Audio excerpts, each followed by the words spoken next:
Hello, everybody. Welcome to another episode of the SEO Lounge, where each month we host community training events with one of our IMG SEO instructors, where we dive into the strategies that you're using right now to grow organic traffic and conversions and unpack their recipes for success. Great. So if you're here, go ahead and tell us where you're joining from. And don't forget that if you have questions during the event, you can always post to the chat wherever you're watching this event. If you're in the IMG SEO Lounge page, you can just go ahead and put chats in the right-hand side of the event. So feel free, we'll all see that, and we're happy to answer your questions. If we don't get to them right away, don't worry, we've seen them. So great. So the title of today's workshop is Widening Your Keyword Net with Kyle Roof.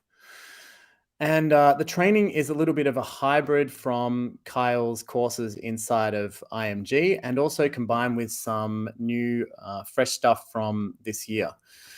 And I think the cool thing about the workshop which we're doing today is that it's really for anyone. You don't need to be technical. You do not need to be a high-level SEO. These are skills which Kyle is going to be teaching us, which are really available to anyone who has a website. So we're going to be joined by Kyle very soon, but first, a quick intro. We are Lauren and Andy, your hosts, and we're part of the IMG courses team. I'm based out of New York City, and Andy, you're in Berlin, right? Yes, in Berlin, and we have Kyle also. He's coming to us from Chiang Mai today, and he's a little bit jet lagged. He just got back from Barcelona, where we were last week. Great. So a quick intro about what we do at IMG Courses. We are the largest SEO courses membership platform. And if you join us, you'll get access to 37 traffic and income generating courses from the world's top SEOs. We add at least one new course every month, and we have various learning tracks so that you can become experts in different parts of SEO, from link building to technical SEO, on page, content strategy, or even agency and team management. So we have black hat training, white hat training, and everything in between. And for $97 a month, you get access to all of this, plus a bunch of bonuses like our SEO test library. And if you want to check it out, go ahead and go to Internet Marketing Gold. We actually have a Black Friday buy one, get one free on yearly and monthly memberships. So you can go to /Black Friday BOGO to get that. You can see that URL on the bottom of the screen right now. Thanks, Lauren. Just wanted to welcome all of our community members from IMG, as well as anyone who we reached out to through LinkedIn or one of the Slack groups or through our Facebook community, and also, of course, those on our email list. I think we have a bit over 300 people who are planning to attend today, so pretty jazzed about that. We're kind of consistently getting up above the 300 mark now. Which is really good because we've only done 3 or 4 of these so far. I just wanted to do a quick event rundown. So everything that we're going to be covering here today, I think we're going to run for about 1 hour, maybe a little bit more. We're going to do a quick AMA when we introduce Kyle very shortly. We've got some questions for him, and we may have some time for some questions from you guys. Then Kyle is going to present his brand new SEO science presentation. I'm pretty excited about that. And then we're going to take the theory from the presentation, and Kyle is going to apply it to some real world scenarios. So a few people were asked to submit their websites, some volunteers, and we're going to offer up a little kind of personalized workshop to some of those volunteers' websites. And then stick around, because after that we'll have some time for questions from all of the attendees. Yeah, so once again, don't forget, if you have any questions, submit them in the chat area. And if you happen to be on the broadcast page of our website and you're having a little bit of trouble, you can just go to our Facebook, LinkedIn, or YouTube pages and use the chat in the stream. So feel free, there's a link below the video that will take you straight to the YouTube stream if you're having trouble and you're not already an IMG member. So we'd love to hear from people who are already participating in Kyle's full-length courses on IMG, either the on-page SEO course or White Hat SEO. Definitely give us your feedback on those. And now we'll intro Kyle. Yeah, so Kyle Roof, most well known for his scientific testing within the SEO industry. And that kind of led him a few years ago to a big discovery that Google cannot actually read. So we'll unpack that a little bit in a few minutes. But that discovery led to a very infamous SEO experiment where Kyle ranked pages in Google written entirely in Latin or lorem ipsum text. If you don't know that story, we'll hopefully get time to go into it. Kyle is an SEO speaker, trainer, and practitioner. He's published over 400 tests on the Google algorithm. He is the lead SEO and co-founder at High Voltage SEO Agency. He is the inventor and co-founder of Page Optimizer Pro, which is a scientific on-page SEO tool.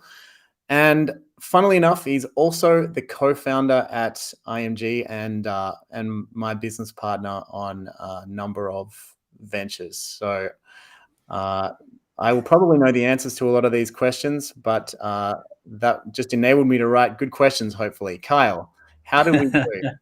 Hello. Thanks for having me. So jazzed to be here. I hear IMG is great. I hear you've got some great courses in there. You're consistently winning the most popular course every single month since we began. So I guess there's probably a reason for that, and hopefully we can find out what that is in the workshop today. I think it's just that I've got this silky voice that puts people to sleep. I think they just put it on instead of like a white noise machine when they're going to bed, and they just let it run. Okay, Kyle. So tell us how you actually got into SEO in the first place. The very short version is I was a lawyer and I stopped being a lawyer and I moved to South Korea. And there I started a business, and as a side business started doing web design and development, kind of general contracting. The extremely short version is my brother was thrown in jail in India. We escaped India, and in order to make a living, I needed to do SEO because I can't code. And it turns out I wasn't half bad at it, and kind of put out my shingle as an SEO. And then you and I ran into each other, and a couple years later, that's when we started High Voltage. Amazing. Lots of gaps in there, but that's pretty much, those are the highlights. Lawyer, South Korea, Indian jail, SEO. It's pretty much the standard path for most people. Yeah. And so what led you to your path to testing in SEO? That was when I was faced with the idea of like, I need to learn this today. And you kind of do that search for, is this a ranking factor? Should I do this? You get like 3 yeses, 3 nos, and 3 maybes.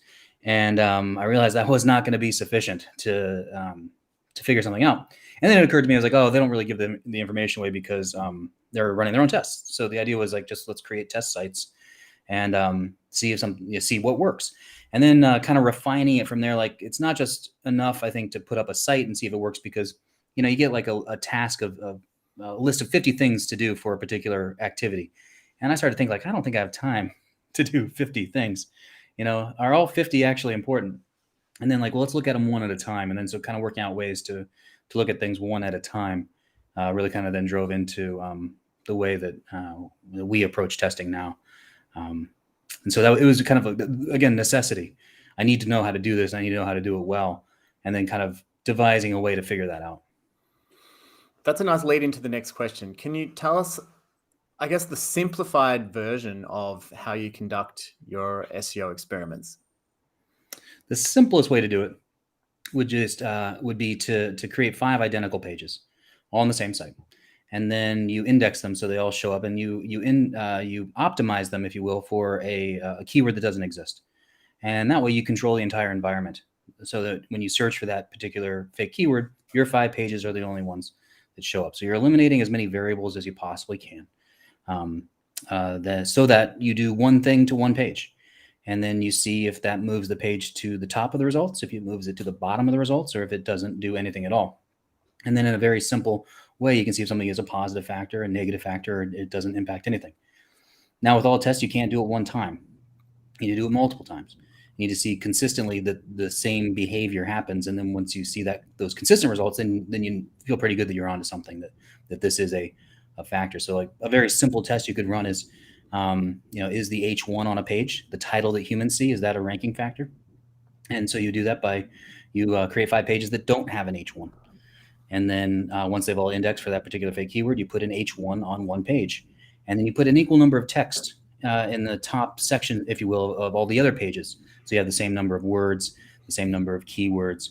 And again, you're eliminating variables. The only difference between those 5 pages is that one of them has an H1 tag. And you see if that is a factor or not. And you'll find that it is, that the page with the H1 will consistently beat out all the other pages. So I feel very good that the H1 is a ranking factor. And in fact, it's a significant ranking factor. It's one of the most important factors in on-page SEO. And what are some Which you know for a fact because of all the testing you've done. You're not just reading it somewhere. Yeah, that's it. And then you get a filter for when somebody's talking nonsense, or like they start saying something. It's like, I don't know if that really jives with the work that we do. But I've also kind of felt that, people make a lot of claims and make a lot of good claims, but there are a lot of bad claims. And it's always like, well, let's see the data. Let's see where you're getting this from. And if they're not getting it from anything at all, then they're really just talking. They're just, and that's what it's worth, is just them talking. If they don't even have a case study behind it, and let alone some testing they've done, then it's really, in my mind, it's just worth them talking. Yeah. And what are some of the other exciting things that you have discovered that you can share with us today? Some of the biggest stuff, which if you've seen me speak before or my stuff, one of the biggest things is that Google can't read. Google is amazing, but Google is not a human. And because Google isn't human, Google isn't reading like a human would. Google isn't looking at your page. Google's looking at very specific sections on your page, such as your H1 or your title tag or other HTML tags, other little sections on the page. Google's looking at those and is reading, if you will, by seeing the terms that are within those areas. And the testing that I did really led me to those concepts, that there are different sections on the page that Google's looking at. They're not all equal. Some are more important than others. And it's important to get certain types of terms in all of those areas. And the biggest thing is counting the math behind it, how many times you can get, or how many times you should get those terms in those areas. The line that I've got is that Google's algorithm is an algorithm. You need to think of it like that, it's reading with math, not reading as humans would. And so those kind of steps were really big in terms of the formation of the work that I do now, the testing I do now, everything that's behind my courses and stuff like that all comes from that kind of base level understanding of how Google works. So when SEO influencers say that all you need, Kyle, is good quality content, what do you have to say to that? Well, you need it to convert. There's no doubt that you need good content, because you need people when they come to your page, they need to do what you want them to do. And that comes from good copy, mostly. But when it comes to rank, that's a completely different thing. And I think everyone has had the experience where you've launched a page and your page is better than what Google has on page 1. It. I mean, you are the authority in this field, or you had it written by the authority. It's got better resources. This is better than that. And objectively, you can look at too, like even somebody that doesn't know anything, yeah, this is better, but Google isn't ranking it. So clearly good isn't in Google's vernacular. They're not making any kind of value judgments on content. Like, Google's like, I feel enriched after reading your content. It's nothing that Google is processing. You're like, man, my day is better after reading your webpage. I will now rank it higher. That's not anything that Google is doing. So it comes down to what is good content for Google is what satisfies what it's looking for math-wise. you have a Google rule written specifically for you, if I'm correct. That's written into the Google guidelines. Yeah. Now, could you maybe take us back to the beginning of that story quickly and tell us how that came about? Sure. The very short version of that is that there was a public competition and an SEO Signals Lab, which is a Facebook group. I think there were like 45,000 or 40,000 people in it at the time. It was open to anyone, and in the competition, you had to rank for a particular term. Rhinoplasty Plano. Rhinoplasty is a nose job, and Plano is outside of Dallas, Texas. And you had to use a brand new domain, so completely fresh. You had 30 days, and then after that, you could pretty much do whatever you wanted. And I felt myself and the team, we were pretty strong. So we entered along with, I think 27 professionals entered, or people that felt really good about their SEO. Only 9 actually got anything to rank, which I thought was pretty interesting. Basically 1 out of 3. And then we took 5th out of that, which wasn't bad. But about 2 weeks later, we went to page 1. And then about 2 weeks after that, we were number 1 in organic and number 1 in maps. And people kind of lost their minds because we did the site entirely in lorem ipsum. So fake Latin text. And then what we did is we did the math that we needed in those specific areas. And then we copied and pasted the terms we needed in those areas inside the lorem ipsum. So it'd be like lorem ipsum, lorem ipsum, lorem ipsum keyword, lorem ipsum contextual term, that kind of thing, and went through and did it. And we did that to show that it's not good content that ranks, that it is the actual math, and you can have actual gibberish in between the terms if you're getting the terms the right number of times on the page. Now, fast forward 2 years, I have a course on white hat SEO. Believe it or not, I'm a white hat SEO. A lot of people think because I do these tests that I'm black hat, which I don't really think at all. I think, John Mueller said you should be able to test and figure out the algorithm. So I'm just following what Google suggested. Mm-hmm. But a rule popped up in the guidelines that says you can't have pages that don't make any sense to the reader but contain keywords. And that rule popped up a week after my site went live in the competition. So that rule didn't exist before the site went public, and then the site goes public, and the rule shows up. Or when the site was taken off the index, right? 3 months later, Google punished me for that brand new rule. So I had the rule written for me, and I was punished using that particular rule.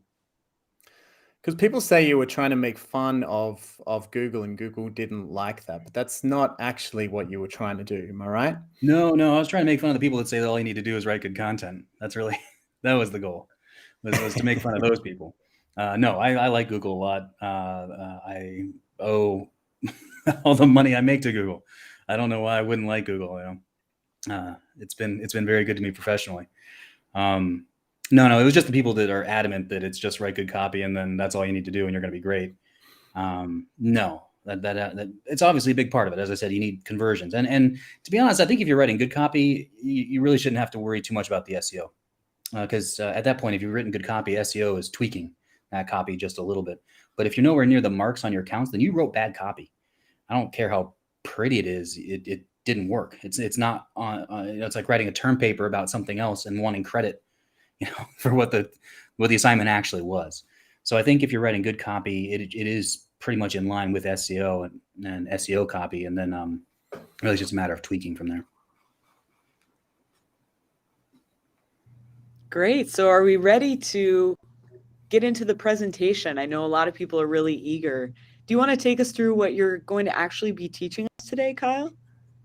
Sure. So this is my new prezzo for the end of 2021, 2022 for the speaking engagements that I have. I did a version of this in Barcelona just last week. So if anybody's on, you're getting a slight repeat with some additions specifically for this. But we're going to talk about ranking for more keywords. And the idea is putting yourself in the best position possible for SEO success. And that really comes down to ranking for more keywords. And that's what we're going to talk about. And we're going to get into some mindset, how to cast a wide net, decreasing volatility, and then doing math. And then after that, we'll get into, I think some people submitted some sites and I went through their sites and I've got some observations, things I think they can do to do a little better. And there were some specific questions too. And so we'll run through all those. Great. I think we're ready for you to take over if you are. Okay. When I share my screen, I think I have to set up my slides real quick. Okay. Just can you let me know if they are visible or not? Is that Absolutely. Yeah. all right? Well, right to start, I think they won't be visible. So we won't see all your secret tests. That's right. I'm not overly concerned about that. Just production value, I think. All right. I will share when you are ready. It looks like you are. Okay, I think we're good. Yeah. All right. Yep. Let's do this. All right. I also can't see anything. I only see my slides. So if something goes horribly wrong, just let me know. Okay. All right. Rank for more keywords. I'd like to tell you a little story about the 1880s. And you might be like, yes, a decade I know well.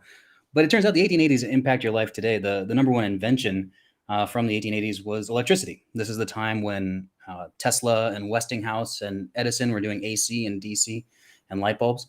And can you imagine every industry in the world going from no electricity to electricity? That's 0 to 100 overnight. Things were just being invented daily. You could barely keep up with it. New industries were being invented. And the wild part was that nobody had any experience with electricity before it arrived. So the people that were doing all these inventions and creating these new industries were simply the ones that decided to go and learn to do it. One such person was Herbert Dao.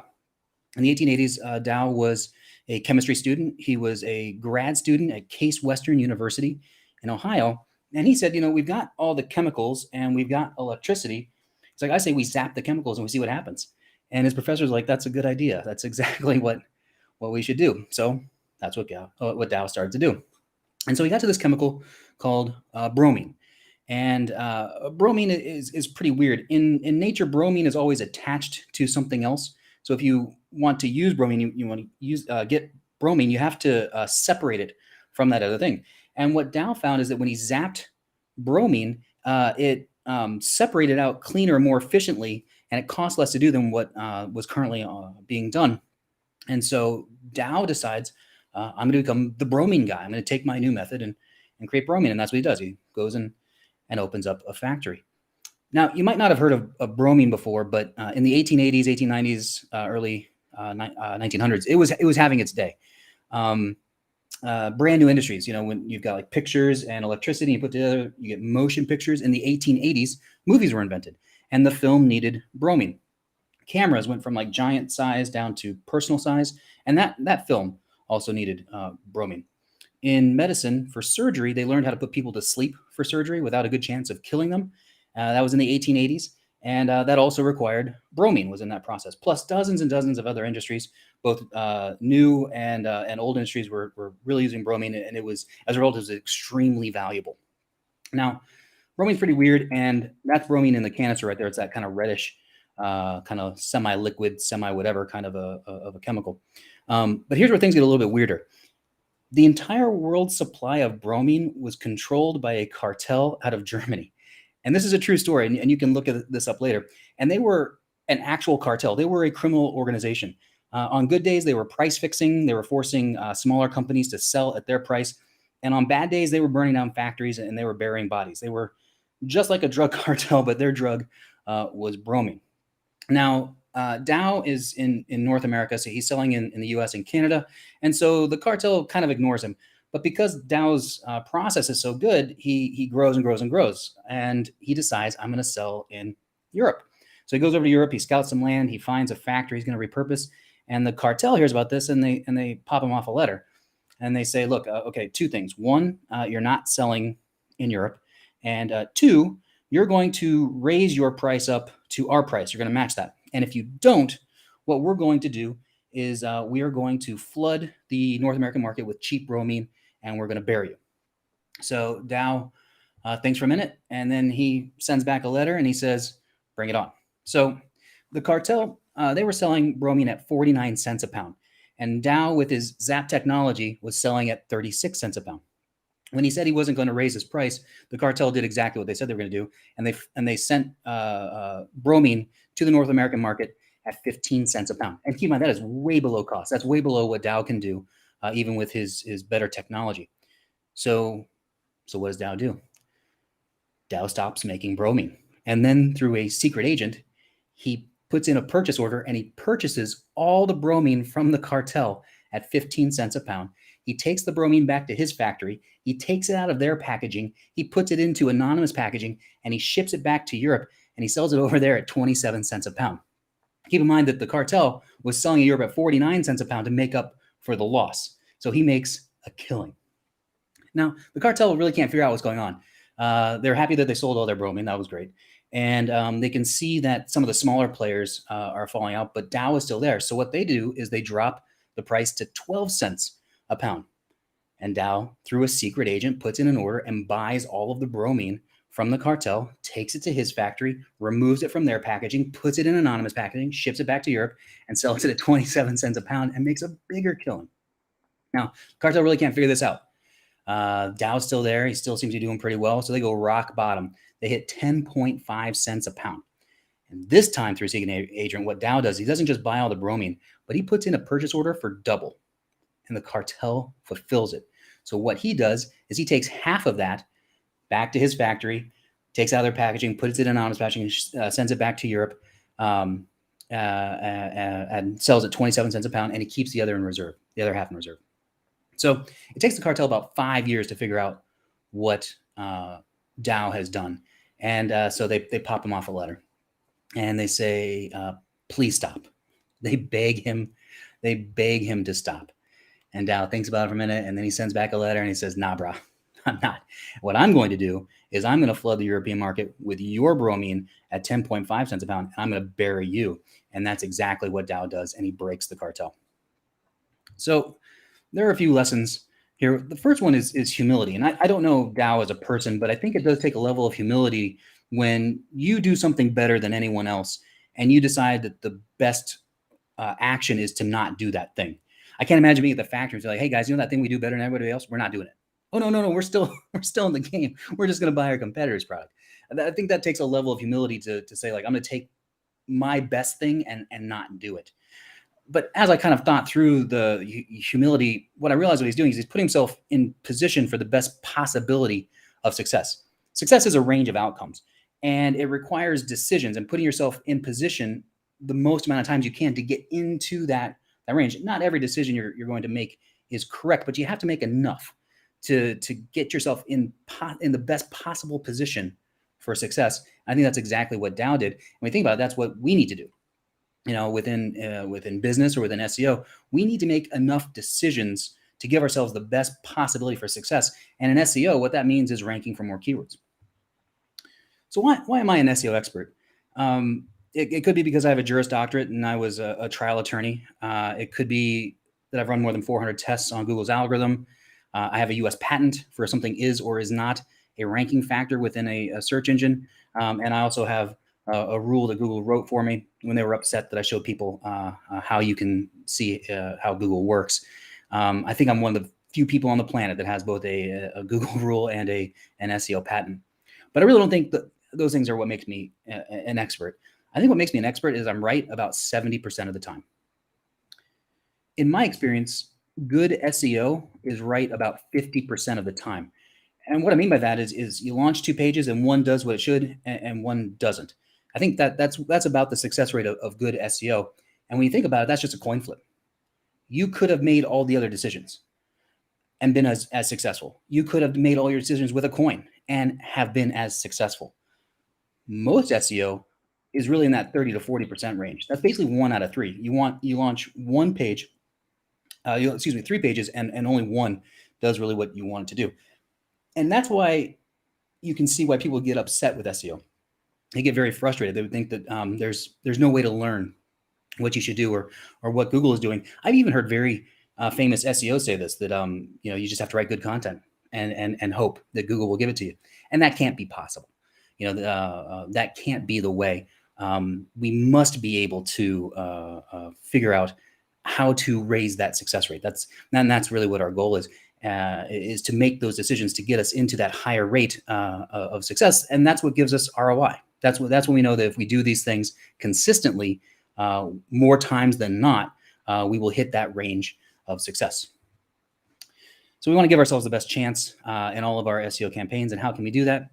It comes down to, I think, your mindset, casting a wide net, decreasing volatility, and then doing the math. All right, so mindset. First and foremost, remove the burden of success.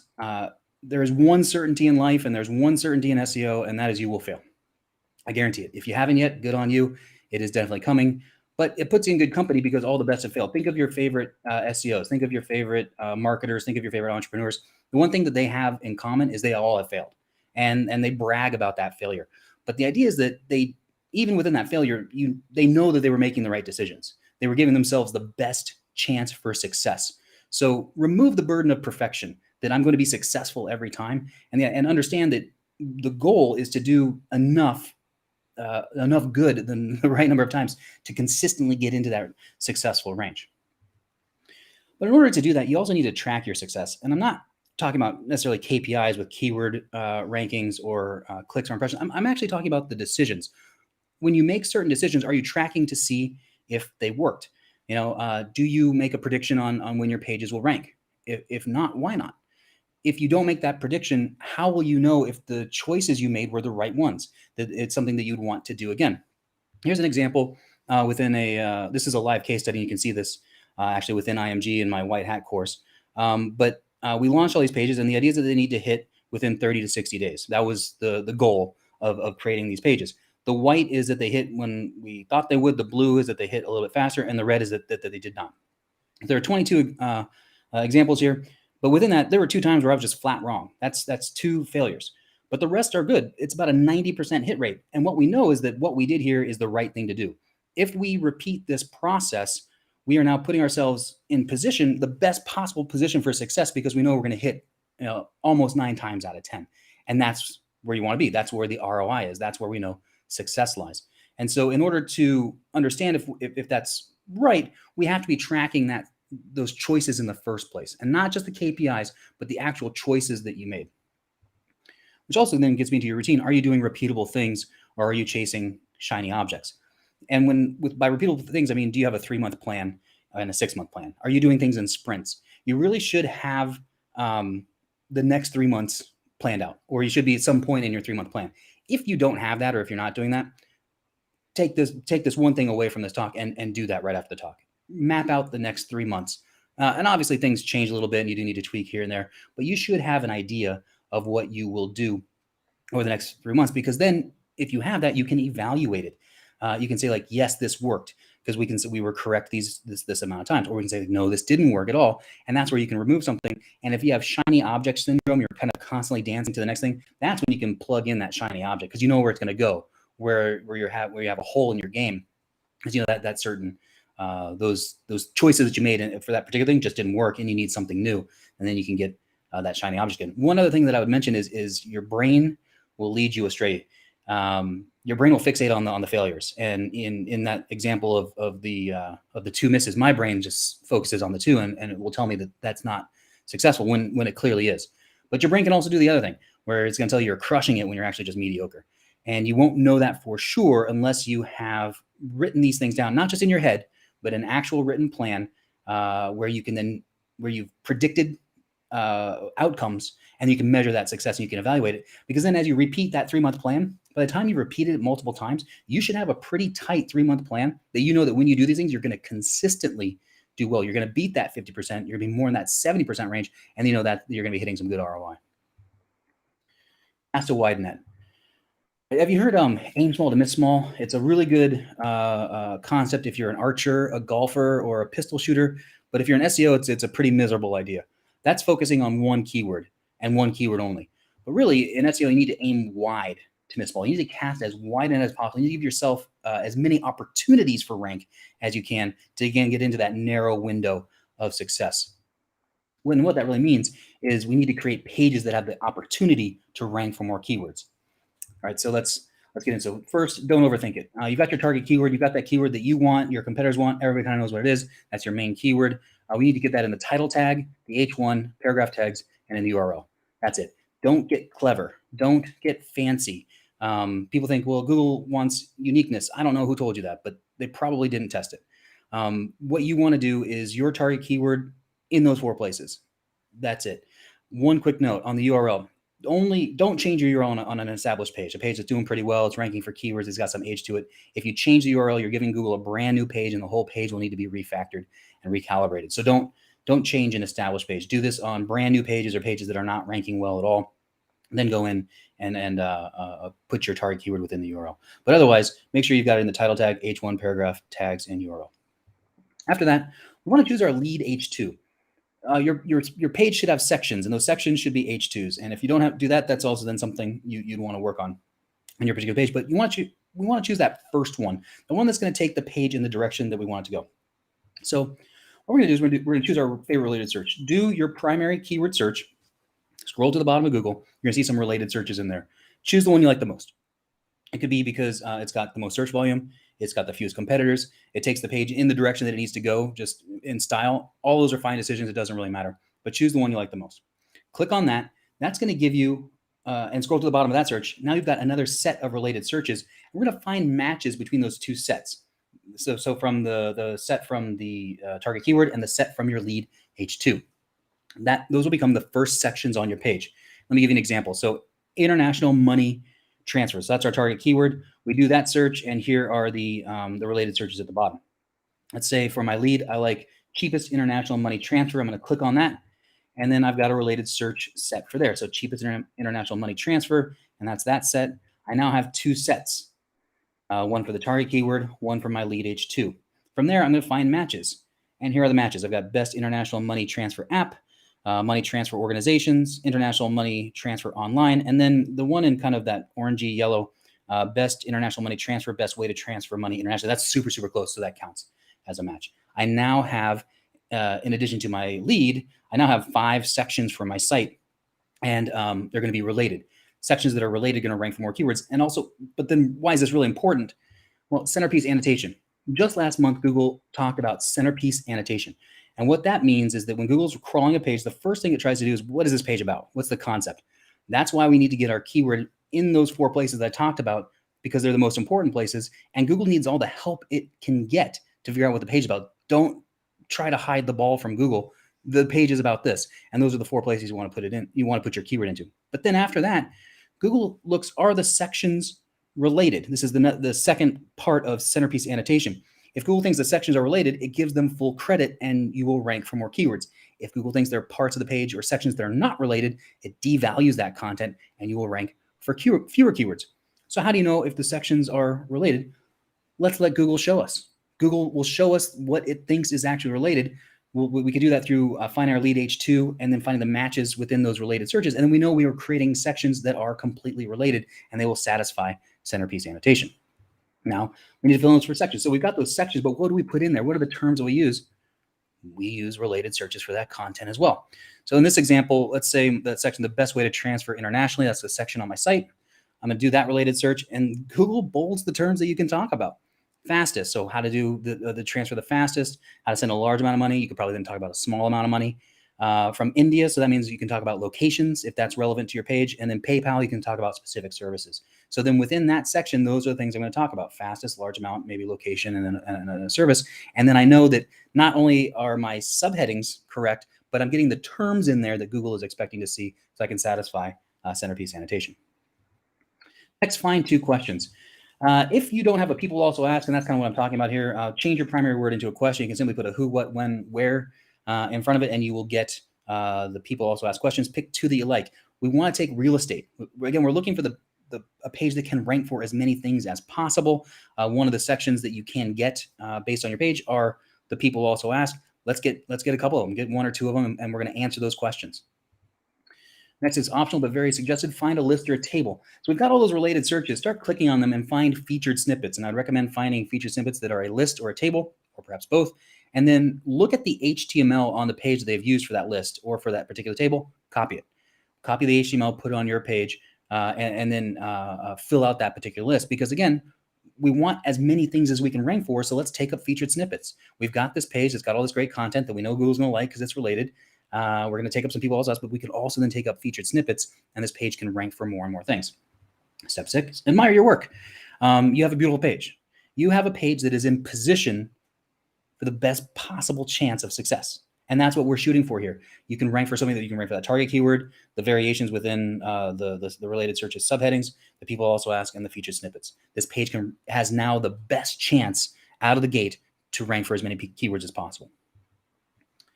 decrease volatility. So to decrease volatility, it's to become an authority. And I don't mean, if you think about EAT, and that's been very popular, you don't need a doctor to write your stuff or some sort of particular expert. What you need is topical coverage. An authority site is a site where people can come to and they can get a question answered, meaning any question they have about a particular topic, the answer is there. So we've got our main target pages, right? We've done all that work to get those sections. What I'm talking about here, though, is that we can do smaller pages that rank for specific keywords. Perhaps there are some people also asked that were pretty good, but they didn't quite work on the page, or some related searches that were pretty good, they didn't quite work on the page. We can create smaller pages that then rank for those specific keywords. And what's going to happen is they're usually a longer tail, longer phrases, and they will rank quickly. The key there is that pages that sites that rank for more keywords will do better. So what we can do is that we can use these as supporting pages for our target page. We create out these smaller pages, we can interlink them and link them up to our target page. They're going to support that target page, and they're going to rank for more and more keywords. And we're going to, within that, we're going to become a topical expert. We're going to get that topical coverage. And then just for sanity's sake, usually interlinking them between groups of 5 and 7 is pretty manageable. Beyond that kind of becomes cumbersome. So I think just for sanity's sake, 5 to 7 is usually a pretty decent number to strive for. You can have multiple groups linking to one target page, that's fine, but I found that it becomes a bit much if you go outside that range. What should we put for content on these pages? You can turn your related searches into questions. So those related searches you didn't use, you can turn them all into questions. That's going to give you probably 20 to 30 things you could use right there. Don't worry if these don't have any search volume. 0 search volume is your friend. Again, we want those kind of lower competition terms. If it's 0 volume, a lot of people are probably ignoring it. That's great. We want it because we want that page to rank quickly. Sites that rank for more keywords do better. If we had, let's say you and I have sites that are exactly the same, they each have 1,000 pages. Our backlink profiles are basically identical, but you rank for 20,000 keywords and I rank for 2,000 keywords, your site's going to do better. When you launch new pages, that page will outperform mine. When you interlink things, your interlinking will pass more juice. Your site has more authority because it's ranking for more keywords. It's a pretty simple concept when you think about like authority. People often look for like DA, DR, TF, CF. I don't think any of that really matters. What matters is how many keywords Google will rank your site for, and that is an indicator of how strong your site is, or what your authority is for that particular site. So you need to rank for more keywords. That's the bottom line. We've got those pages that can rank for more keywords, those longer, great pages, but then we need to create these supporting pages to continue to build up the authority of the site and rank for those keywords. And so don't worry about the 0 volume or low volume. That's great. We want them. We want all the keywords we can get because we know that that's going to kind of create all boats rising on our site, and it's just going to create good things. Sites that have more authority in this way, that are ranking more keywords, need fewer boosts. And by a boost, I mean a backlink or some sort of external signal. And keep in mind that Google giveth and Google taketh away. So Google might like that particular link for a while, and then after a while, we all know that they don't like it anymore, or an update will happen, and you will see drops. What I've found is that sites that are gaining their authority and are moving up without the boost, whenever there's an update, they don't get hit as hard. They might have a little drop, but they recover quickly because they're less reliant on those external signals, and what they're getting is the authority from the content that they are creating. And when you're when you're less reliant on boost, you are decreasing volatility. So all the gains that you're growing, all those gains you're getting, you're keeping them. You're keeping them longer, and it's more sustainable. And yet you'll see, like any site, there are ups and downs. Those things absolutely happen. But you can see the site that is content focused versus the site that's completely built on boost. The site that's built on boost is on a roller coaster, and you just see them get slapped. And I actually don't really like that term that much. When an update happens and a site falls off the cliff, I don't really think they got penalized. I think Google just took them down to where they belong because they just took that boost away. Now, I think that's all that happened. It's not a penalty. It's not getting nailed. It's just, that boost is gone. So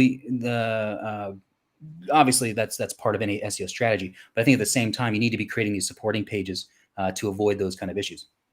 Lastly, let's say you like the boost. You're like, Kyle, I'm a boost guy. That's fine. Sites that do more of this work can do more boosts, and they can get into even blacker things and naughty things. And it gets into like, how can they cheat, but I can't? It's often because they're an authority. They've got all the pages, they are a topical authority. And then after that, you can pretty much do whatever you want to do, and it will be successful. So now we got the content. You can't create the content for the sake of the content. We need to take advantage of it, and we can do that through internal linking. And this is the building block for internal linking. So we've got our target page. That's the page that we did the related searches stuff on, the people also asked. And we've got our supporting pages. So those are the ones going after specific keywords to rank quickly. We're going to interlink them to each other, and then we're going to link them all to the target page. And if you can, it's not entirely necessary, but I do like to see if I can get one link from the target page to a supporting post, so you kind of complete the circle. Not entirely required, but not bad if you can do it. Now, we'll talk about some interlinking, like some advanced interlinking, but this is it. Like if you can master this, and the links, by the way, are links within the body. I don't care about links within the navigation menu, the sidebar, the footer. I don't really care about those links. I'm talking about links that are within the body content because those are the strongest links for a page. But if you can master this concept, then you can get into advanced linking and build out something like this. And what you'll notice is that it's just repeating the basic structure. So like those supporting content 1 and all that, and they link to the target page. That's one little virtual silo with links within the body. And then I've got these compound or other supporting pages, and they're all linking. Again, it's just the same pattern repeated with the same interlinking structure. And kind of get into even more advanced. This is a top and bottom silo, but it's the same thing. It's just repeating that that very simple structure, but then interlinking it with other groupings. And you can, this is where you can let your imagination run wild, but any advanced structure that you want to build for your particular situation will work if you master that smaller, if you just master this guy. Don't worry about what those other ones look like. That's not really the point. Within our agency, we have 6 of those that we build out, that we have as templates, kind of based on the situation that we might be looking for, the certain objectives or goals or how the site is laid out. But really, they all come down to mastering this. If you can master this, you can build out any complex interlinking system, and it's going to be very, very successful. Do the math. Remember, we talked about this in the intro. Google isn't human. Google can't read. Google is phenomenal, and Google is amazing, but Google isn't reading as a human is reading. Google is using math because Google is an algorithm. So things like spelling, grammar, reading level, using bad words, those kind of things are not ranking factors at all because Google isn't reading. Google is looking for the terms in specific places and how many times they are there. And again, Google isn't making value judgments. Google isn't saying, I love this content, but this not so much. You know, it's not based on like the how good the copy is. It's based on how good the math is. So the value judgment is math based on it. But people really think, they take it like personally. I'm like, Google doesn't like my page. You know, it's not, but I wrote such good copy that doesn't matter at all. You can write the best copy in the world, but if it doesn't satisfy what Google's looking for, it's really not going to go very well. So we're I'm going to show you what I mean by the math. I'm going to do it through kind of showing Page Optimizer Pro. This is not a walkthrough of it, but I just want to give some context for what I'm talking about math-wise, or what you would need to satisfy the math. And really, it's a tool. One side note. You can do this by hand, or if you wanted, but there are many tools, and obviously you don't need to use POP to be good at SEO. But I'm a little biased, so you're going to see screenshots from that.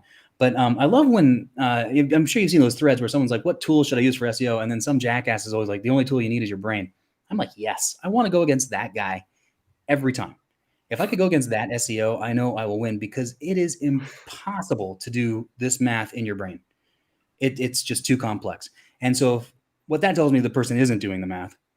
What that also tells me is that their success rate is probably in that 30 to 40%.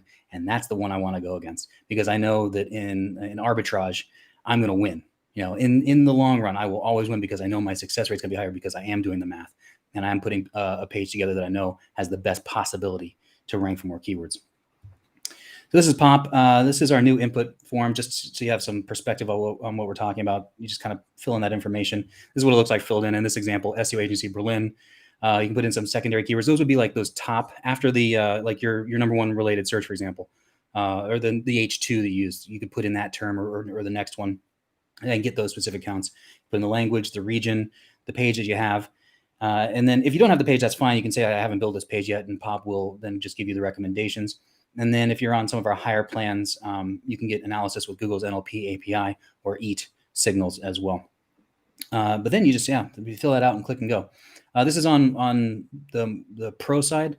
If you need to get more granular, more specific for what POP also has that as well. But I'd say 95% of people are going to stick here, including us in our agency. We start with this. And I think that's where most people live. And then just some quick background. before we kind of look at what math is involved. This is a report. And this is what it looks like at the top. You get your optimization score. That's based on the recommendations. If you're in an unlimited plan or agency, you can get a secret key or that content editor link, and you can give that to your writers. If you don't want them to log into your account, you can give that to them, and they'll get the recommendations, for example, in a Google Doc or in WordPress, or you can just have them write within the content editor within Pop. But then up on the left-hand side, so in the green box, we've got SEO Agency Berlin. That's our target keyword. That's that main keyword that we're going after. We get a word count, so this particular page needs to increase the word count, and then around 6 sections. That's not a ranking factor, but that's just the idea of like, how many related searches should I be looking for? How many of those people also ask? How many lists? Those are the different sections. We need about 6. Go a little higher, go a little lower. That's completely fine, but that's just more of a guideline to help you figure out what kind of page you need. But next, here's what I mean by getting the math. So within the search engine title, that's the title tag on the page. That's the title that search engines see, that search engines will usually display within the SERPs, within the search engine results page. So when you search for something, the title that appears, that's your search engine title. That's your title tag. And they're important terms. And what Pop is saying here is that the important terms range that we need to get into is between 3 and 6. So the important terms within the blue box, we need to use those terms between 3 and 6 times to give ourselves the best chance for that particular section. In addition, with the terms, should we use SEO Agency Berlin 3 times? No, we want to use it 1 time. You can also see that Pop recommends is obviously the target keyword. You should use it. And then it also identifies, hey, this was a secondary keyword that you put in. So you can see where that comes into play. And then all the other terms. So you use the terms to satisfy that range. That's the math that we're talking about. Those terms are important terms. We need to get them within the title that number of times, and that gives us the best chance for that particular section. One other thing that we do now in Pop, this is a new feature, is that if there's a term that sneaks in, sometimes like a brand name will sneak in, and there's no way for us to know that that's a brand or a competitor that you're going against. You can simply click remove, and it removes it there, and you don't have to rerun Pop. So you can just kind of put it there, and if you made a mistake, you can always recover it. The next part would be the subheadings. Those are H2s and H3s, and then the main content. And again, the counts are the same. We have all our list of important terms. That's how many times we need to use it within those areas. So with the subheadings, those are your H2s and H3s, and the range is 15 to 28. Technically, you could put 15 terms in one H2, and that would satisfy it, but obviously that's not terribly useful. We know we need about 6 settings, 6 sections, so that could be 6 H2s, and then we're going to use basically just about right around 3 terms within each one, and we would get to where we need to go. The other thing I wanted to highlight is NLP.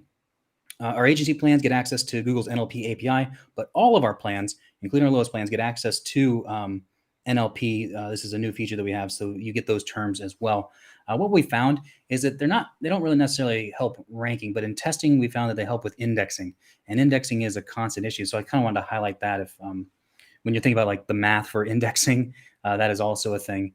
And there are certain terms that seem to help Google index faster, and NLP would be one of them. So not all NLP terms work, but kind of getting them on the page, the ones that are good for you, would actually then really help with indexing. And those are also within the main content. Do you mind if I jump in for a sec there? Sure. This is awesome seeing the reports from Pop here. Just for anyone who doesn't use like correlational or kind of scientific on-page SEO tools, whether it be Pop or another similar sort of tool, how are these reports being generated? And how can the user rely on the data being presented as being beneficial to the optimization of their page? I'm sorry, how can they know if it's beneficial, is what you're saying? How are these tools getting the data that they're presenting? Well, I don't know how any other tool does it. But with Pop, we're looking for edge analysis. So we're not giving averages. These numbers are not averages of what your competitors are using, but we're looking at the sites that are currently winning the particular term. Google ranks sites on page 1 for their on page, their off page, or a combination of the two. So we're identifying those factors that are on page that Google is rewarding for those particular sites.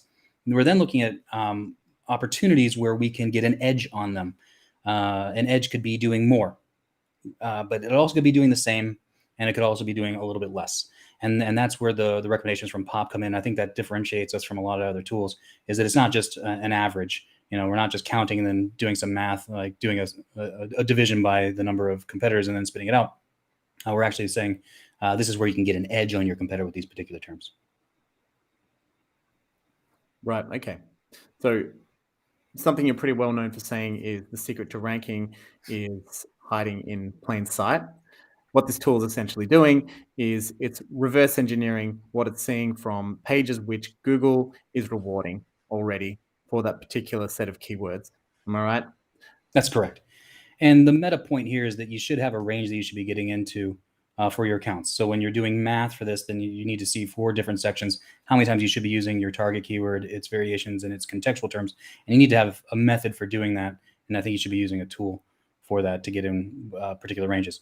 Now, we found, it's one of the things within optimization that you can limp into the range, right? So for, say, main content here, 446 out of the I think the couple thousand terms you need on the words that you need on the page. You could limp in there. What you'll find, though, is you probably need to go a little bit above that. But if you just kind of limped in, that's one of the things you can keep an eye on. If you feel like there is movement that you could make, that's where you could move up. But in talking with other people that have tools like Pop, they found the same thing as well. That really the goal is to get within the range and then kind of get up to like maybe a middle-ish mark within that particular range, and then that's where you need to be. There doesn't seem to be too much of an advantage to go much higher than that, but there definitely seems to be a little disadvantage to stay on the low end. Do you mind if we take a quick question based on the slides you're just showing, Kyle? Or Yeah, would sure. you rather? Sure. Yeah, that's fine. Okay. This one's just coming through from Omar. And Omar asks, is it better to do silo with separate pages interlinked or one skyscraper page with all your related terms and PAA questions on one page instead of many? Well, no. So like within what I would recommend doing is that you want 1 or 2 PAAs, not all of them.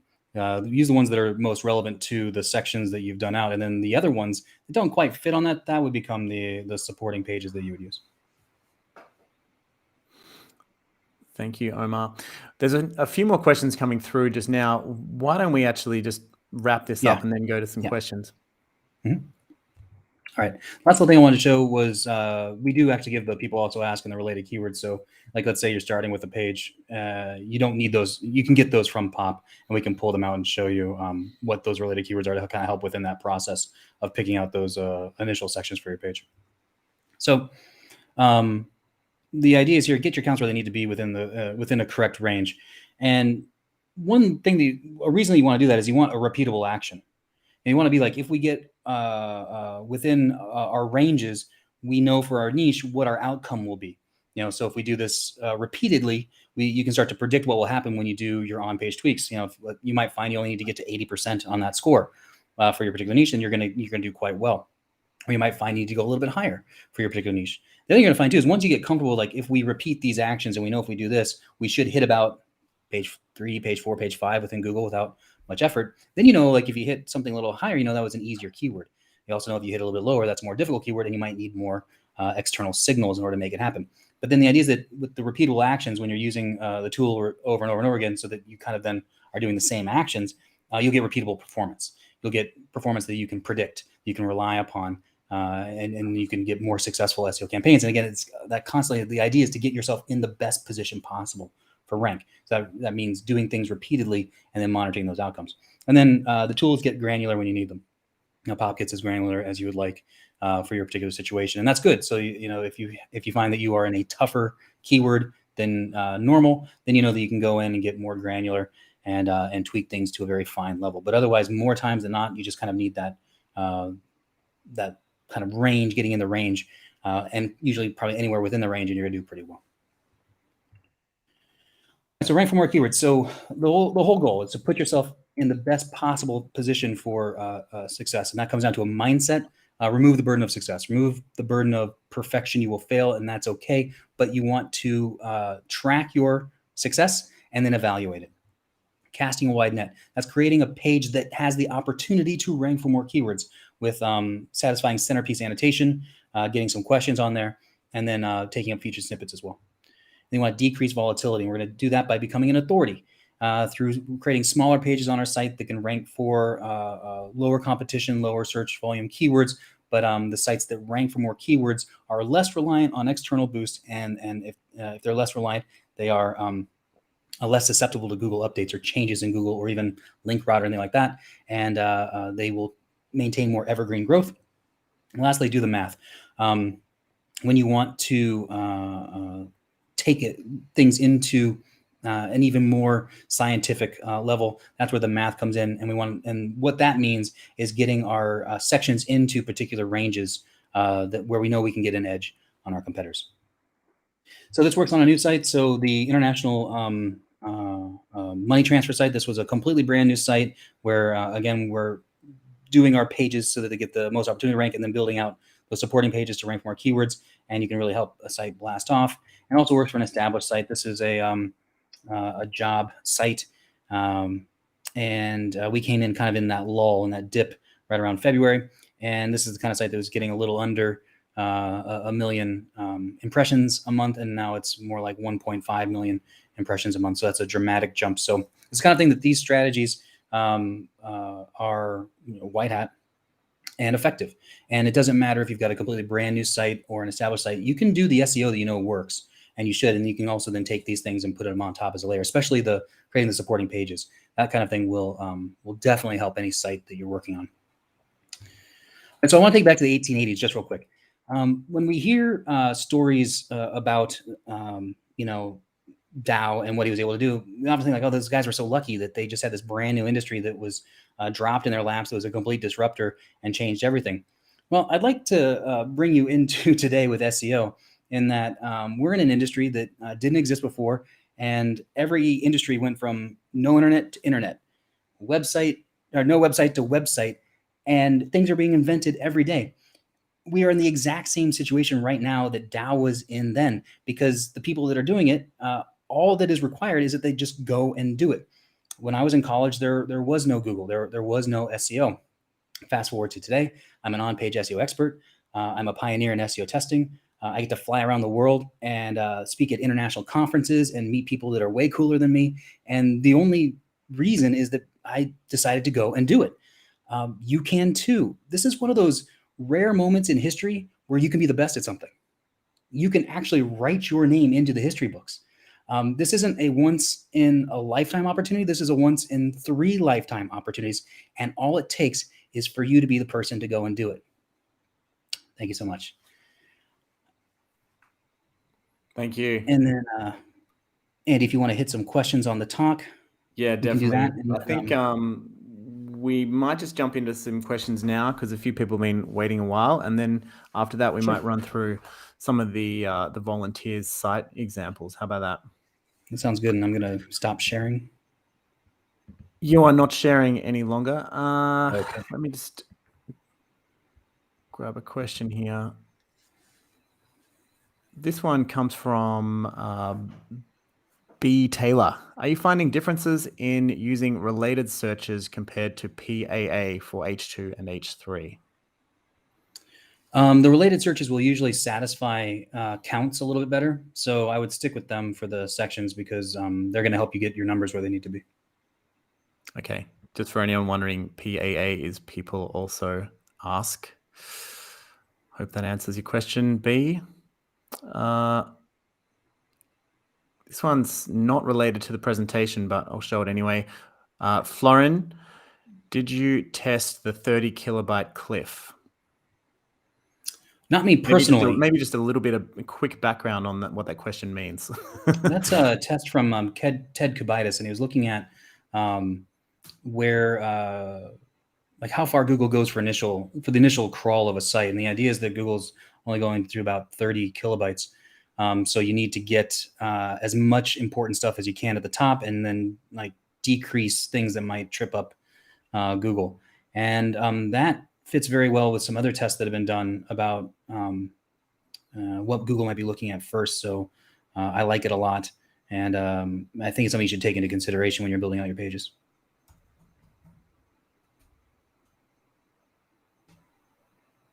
Mm-hmm.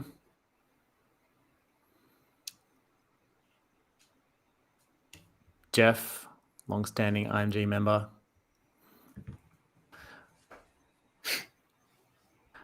Where do you get your historical anecdotes? I read a lot of books. I recommend it. What I usually like to do is I like to read stories where this is like a little aside, a little throwaway story to a larger story, because like a story about Tesla or Westinghouse or Edison, and then there'll be this little like note about Dow or something like that. And then I like to then chase down those stories, because I like to tell stories where there's a backdrop that you've heard of electricity, and that there was people going after each other trying to invent stuff within electricity, but then at the same time there was another person doing something else. And so I kind of like to tell stories that you might not have heard about, might have heard before, but against a backdrop that you're kind of familiar with. Jeff also wanted to see if we can share an example of one of our 3-month or 6-month plans. That's definitely possible if you become a client. Maybe talk to us privately. Great. So how do you convince clients that it's worth it to go after zero volume keywords? That probably requires some case studies showing them that you've done this before and it's worked. But that's usually anything with any particular clients, is you need to demonstrate that it's something that is effective. If you're brand new to SEO and you don't have any clients, that's where you want a test site where you can show that you're doing the work and you're actually getting something done. Or worst case scenario, you can say Kyle Roof said it. That might be good enough. I doubt it. I think you're going to want to show that it is something that is effective.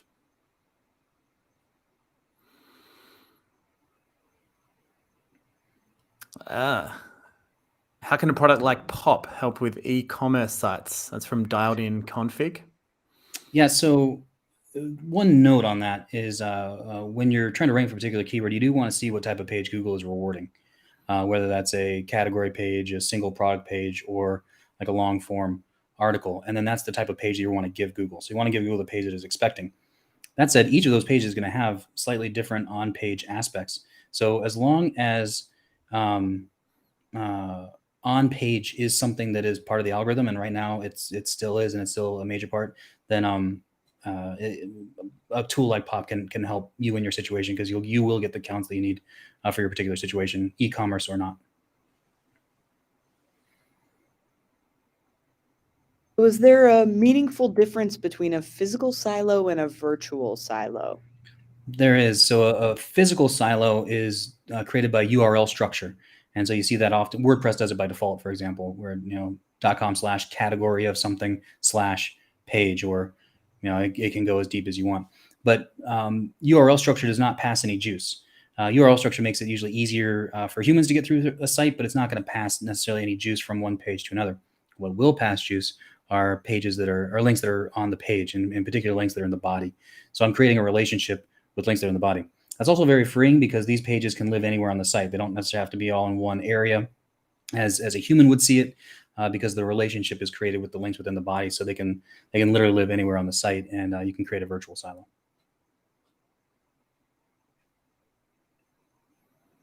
We have one user who says it's not a question, or this actually, sorry, the chat's moving so fast. How do you incorporate search intent and into SEO strategy and content planning?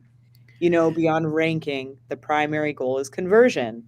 Yeah, unpopular opinion time. I don't believe in search intent. So when somebody types in buy cheap tennis shoes, can you take a wild guess what they want to do? I'm going to guess they want to buy cheap tennis shoes. And I don't know what you would do with that information other than create a page about buying cheap tennis shoes. And if you do that search, all the results say buy cheap tennis shoes. The only factor that's there where there's any intent is what Google is trying to figure out. But after that, you're creating a page that you're always going to create. So they identify three and a half types of search intent. One is informational. So let's say you type in blueberry jam. When you look at those results, all the results are recipes on how to make blueberry jam. And the only person that did any intent in there is Google, saying that they think that when somebody types blueberry jam, they want to see recipes. But when you do your own page about blueberry jam recipes, that's all you're going to write about. When you change that to buy blueberry jam, then you get pages where they're selling blueberry jam. Again, Google is making that intent guess, and you had nothing to do with it. One other thing too is like, when you on that blueberry jam, you'll never see anything that's like the history of blueberry jam. Like, where does blueberry jam come from? And that's because when people want to know the history of blueberry jam, you want to guess what they put into the search. History of blueberry jam. There's no question on what the intent is. And again, you as the person creating the web page didn't have anything to do in the process. It was just Google figuring out that semantically, this is how people write, when this is what they mean when they write. But otherwise, you're creating the page that you wanted to create anyway, or you needed to create, and intent had nothing to do with that particular page. So I don't believe in intent or anything that I would really worry about too much, other than making sure that if I'm selling blueberry jam, I'm creating a page where I'm going to sell blueberry jam. And if I'm writing an encyclopedia on blueberry jam, I'm writing the history of blueberry jam. To come back to the secret to ranking hiding in plain sight, Kyle, I guess one thing that you probably would do is eyeballing the SERPs to see the searcher intent, which Google is actually rewarding, right? Exactly right. So again, if it's that term, it was the same thing with the e-commerce question. What type of page is Google rewarding? And then that's all you have to worry about. So you don't have to spend any time thinking about intent. You do the search for the term that you're interested in, and you see the pages that Google wants, and then you give Google that page.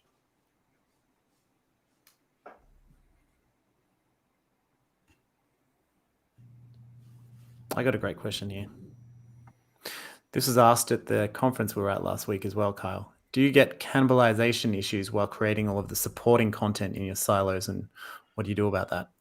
So I think cannibalization is not as big an issue as people think. And you can see if you have a cannibalization issue within Search Console, because you'll see the spikes in the performance, but then you also see when you put in a particular term, you can see the percentage of time a page is shown.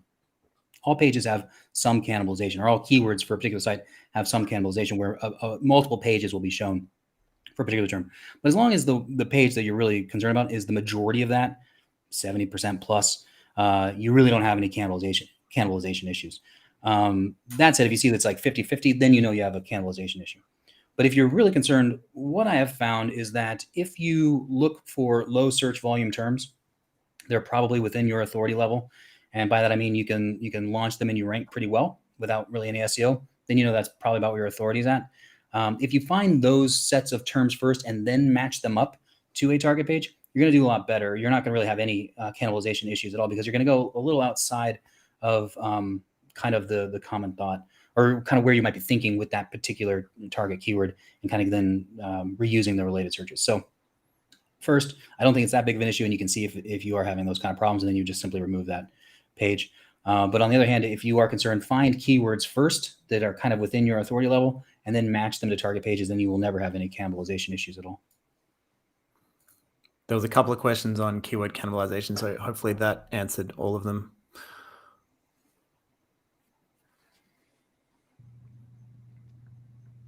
And let's see, are there any tests about passing link juice from breadcrumb links to body content links? Well, anything that's inside the body is a body content link. So if that breadcrumb is sitting within the body, it's going to count as a body link.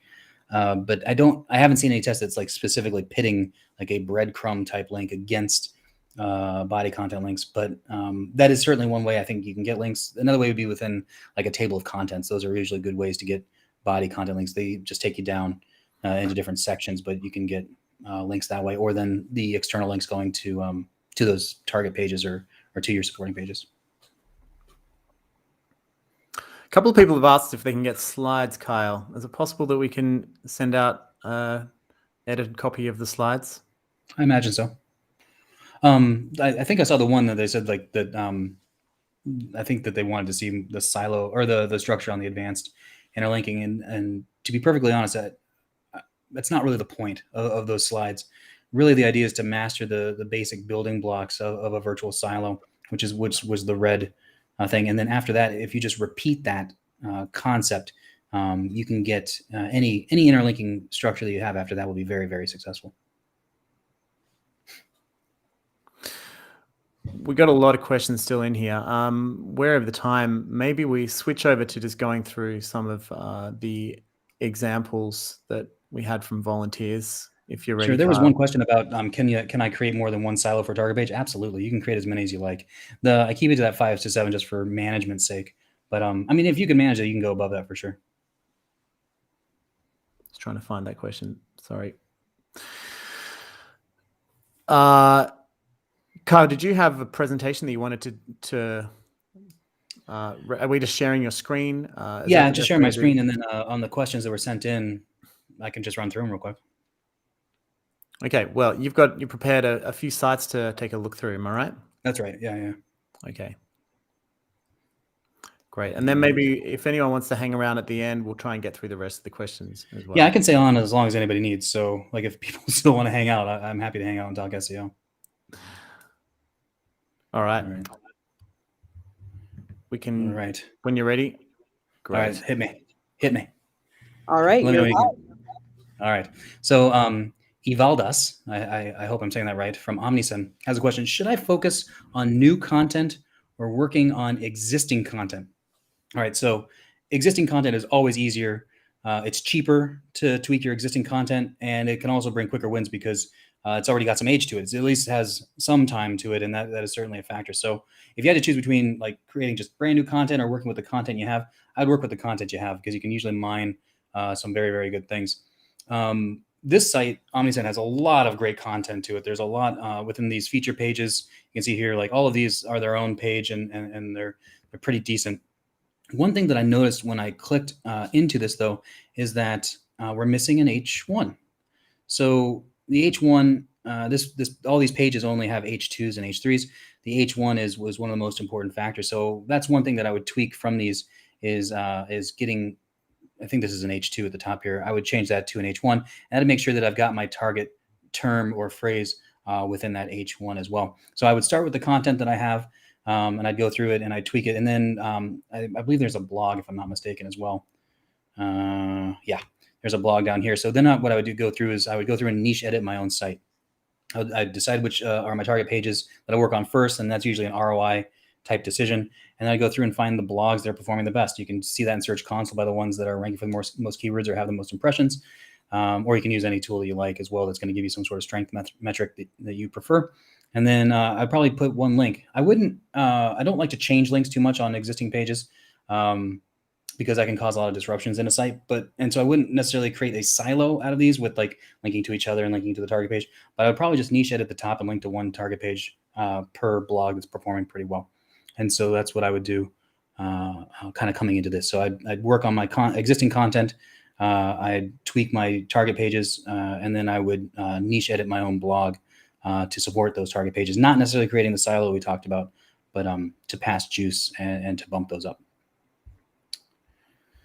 The next one comes from Recon Map here, and this is from Dan. And he says, what are some common quick wins that we can make? And so, Dan, this is a beautiful site, by the way, but you'll notice that there are really only two pages on the site. There's features and pricing. And if you go to the bottom, they have testimonials, partners, stuff like that, but there aren't really any target pages on this site. So pages that can actually rank for those keywords. So the biggest quick win here would be to create those target pages. One way to do that is if you go over here to features. So this is about pen testing or penetration testing. And I imagine pen test is a common term. So these are all features of this particular tool. I imagine that there's a way that somebody might be searching for these things, people that are interested in within this particular product. So you could turn these into target keywords. What I would do is I'd create pages for each one of these, just kind of like what was in the previous one with Omnisend. I would have featured pages, and I would start with these. I would leave these as is. I wouldn't necessarily try to get a target keyword into each one of those things, but like say project and task management, you don't want to rank for that term, but you probably want to rank for pen test, project and task management. And so I would create a link from here to that new page. And then I would optimize that for that particular target phrase. So I would use this as a hub page. A hub page is a page that has multiple links going to multiple target pages. It's a page that can possibly get links and spread juice to multiple pages at one time. It's informational and helpful. And then what I would do is I would then start to use this as a base to create target pages that I can then rank, and then I'd create supporting pages for those target pages. The next one comes from Brenda at Henry the Hand, and I love this website, by the way. So this is about, it's perfect. It's to help school kids understand the importance of washing their hands. And it's a whole program to do that, and I think it's fantastic. One CRO note aside, and this is not SEO, but I don't think users necessarily want a wall of text, and so I might try to find a way that's a little more presentable about what the site is doing. But so this site, this is something that I see a lot. If you look at programs, these are all target pages, and these are excellent. School program, classroom program, but you can see that that's not a target term because this site doesn't want anybody searching for school program. That's not what this is about. This is a very specific school program. So when you click on this, and I don't know this particular industry very well, but when you come to this target page, maybe this infection prevention school kit, that might be the term. Or the URL says invention prevention partnership. That also might be the term. So you want to think about the audience that is searching. This is going to be obviously school administrators, faculty type people, and they probably know what the right term is. So in the dropdown, for convenience sake or for humans, you can keep the names as you have them: school program, classroom program, or early childhood program. That's totally fine. But then in my H1, which is this up here where it says school program, I would change that to that target term that somebody will be searching for. It's one of the situations where you need to think, what will the audience search for? And then you need to give that to them on this particular page. So you don't necessarily need to change the drop-down menu. Your menu is a fiction. It's just to help people get around your site. But then the particular landing page that they come to, that's where then you want to get your target keyword within, your title tag, your H1. And this is the H1, it's the title that humans see within paragraph text, and then the URL when possible. I think this is a pretty old site, so this is another one where I wouldn't change the URL. I would leave it as is because this probably has a lot of age to it. But I would get my target term into these things, especially if I'm not ranking well. And again, I don't know what the term is, and so you want to obviously check your own rankings. But my guess is that this page is not ranking well for whatever that particular target term is. After that, then of course getting into the supporting pages. But I don't know how difficult these terms are going to be. So it might be the kind of thing that you just make these tweaks to the target page and you might get what you need. All right, the next one is from Stefan on Omni Home Ideas. So this is a fun site and extremely well-written articles. And so it's got these different sections on stuff that you can get for your home. So I clicked over to Home and Kitchen. And then you can see that there are these articles here and like oil-filled radiator heater safety. When you get into them, these are comprehensive articles and extremely well-written. You can see there's a really nice table of contents where you can jump down into stuff. And then I think the site's doing a great job with see these questions, where to put oil-filled heater in your room. I bet those are people who also ask. I bet there's a good chance that they're taking those up. There are lists on here. Here's a great list. Again, that's a great thing. So this is really ticking a lot of boxes for a really great target page. But what I noticed with all these is that there are no supporting pages. And the thing to keep in mind is supporting pages are much cheaper to do because you're only answering one question. That's maybe 500 to 700 words. You don't need to optimize these things as you would your target pages. It's quantity over quality in terms of SEO. Obviously, you want to give a good answer. But so I think what this site would definitely benefit from is I would hold back on the target page content because there's a lot on here and it's really, really good. And I would work on supporting pages for the stuff that's bringing me my best ROI. Or like maybe something's on page 2, like the 11, 12 spot, and just needs a little bump to get up. That's probably 5 to 7 supporting pages might get that done. And so that's what I would look to do. This is a great example of just really, really well done content. And it just needs, I think, a little support. And then you can use the authority that you've already built up. And I think this site will do very, very well. Next one comes from Darjan, which is hren.com, conversion optimization consultant. As I went over here in the tool, so again, on all these sites, when I'm kind of coming in here, I'm looking for target pages. I'm looking for pages that are built to rank for something, kind of as a first step. And there's a CRO ROI calculator. When I clicked in here, I thought this was pretty cool because this is a cool calculator. You can go in and adjust things, and you can see how your campaign might benefit from an improvement in your CRO, your conversion rate optimization. I ran this one through POP so we could kind of see what that looked like. And if I get in here into this hren,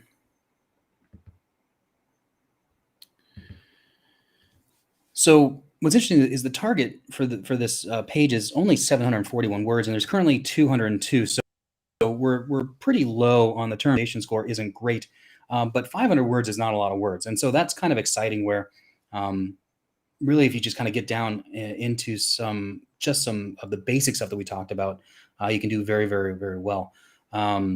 So for example, in the titles, that CRO ROI calculator, we don't have that term. That's our target term, and it's not in the title tag or in the H1. I think that's going to have a huge effect. We only need that 500 words, and because it's so small, we only need maybe 2, maybe 3 sections. So then that's just a couple of H2s. If you think about 3 H2s, that's just a couple hundred words per. I can understand that page not wanting to have a lot of content on it because you obviously want to highlight the calculator a lot, but 500 words isn't going to affect the look of that page a lot. But I think it's the kind of thing that will really affect the rank because this is so low, and the things that we're missing. So like you can see, again, we're missing the counts within our title tag and our H1, and we're also missing the target keyword there. And then the subheadings, we can just add in a few of those subheadings, and we're definitely going to hit our target terms as we need. So this is a pretty quick fix. I think we're going to get where we need to go. And I think, I don't know where this page is ranking right now, but I imagine that if it's not doing well, this is the kind of thing that'll get it into the game. So the next one is from Stu, from OYAL, oil.co.uk. And so this is this site, you get reference codes. So it's kind of like a referral codes, where you can kind of get some bonus for a particular thing. And so I came down here to this British Gas one and clicked on that. And then I also ran this guy through Pop to see what it might need. And then as I went through, I noticed, that is an H1 at the top of that title. These in the boxes are H2s. So, and then this is also an H2 as well. The idea is here that as you're structuring this thing, if you like this design with the boxes and that's converting pretty well, that's the kind of thing you could stick with if you needed to add additional sections onto the page. This is one kind of a random thought. But putting this thing through Pop,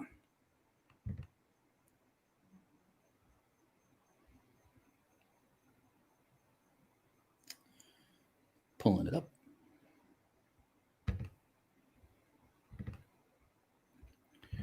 So this one is really, really light on content. So the target is about 1,500 words, which is pretty normal for a target page.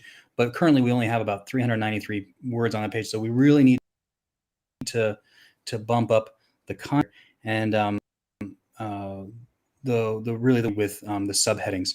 So we only had those 3 subheadings on the page, and we're really deficient within our ranges. And so that's the first thing that I would work on, would be getting those subheadings, those H2s up quite a bit. And as I mentioned, if you like the box look, I'm sure you could probably create that out more, or just do regular H2s kind of at the bottom. And the H2 sections that we can go for here within, say, our related searches, or those people also ask, are going to be really good opportunities. You can see those over here in the content prompts. So, the refer a friend is actually something that's a concept on the page, so we can actually then create that as an H2. Incentives is probably turn the friends and family discount. Those are all also concepts that already exist on the page. They just need to be fleshed out a little bit more with particular sections. Now, something that occurred to me is that these referral codes might update a lot, or they might change quite a bit. And it's the kind of thing that you might, if you're on a site that has time constraints, where you need to create a page quickly, and running Pop and doing all that stuff might be a little too cumbersome. So in that situation, what I would do is I'd take my 5 most difficult referral codes and I'd run 5 Pop reports. And then from there, I would find the averages of those 5 and get a range that is basically the range for all of them. And then I would create a template so that I could do a quick implementation template, knowing that I'm going to be pretty close. I've run my Pop reports on 5 different things. I've got the averages between them. Then I can get those pages up quickly, knowing that I'm going to be within the right range. You're, again, giving yourself the best possibility for success. And if it's speed that you need, that's obviously one factor. So then I would have a ready-made template where I know I need to get my terms in for whatever the referral code might be this many times in this many places. One other thing, though, is that while those pages might change regularly, or you have some speeding up, the supporting content probably won't. So I would then, once I've got my template, and once a new referral code came up, I would then really focus on my supporting pages, because I know I've got my template up, it's going to go and it's going to do probably pretty well. But these related questions are probably all going to be consistent. They're the kind of things that aren't going to change. And so then I think, you can then create a content plan to build out your supporting pages at your leisure, what your time, your resources, your budgets would allow. So once I've got that template, then I would really start working on the supporting pages for this site.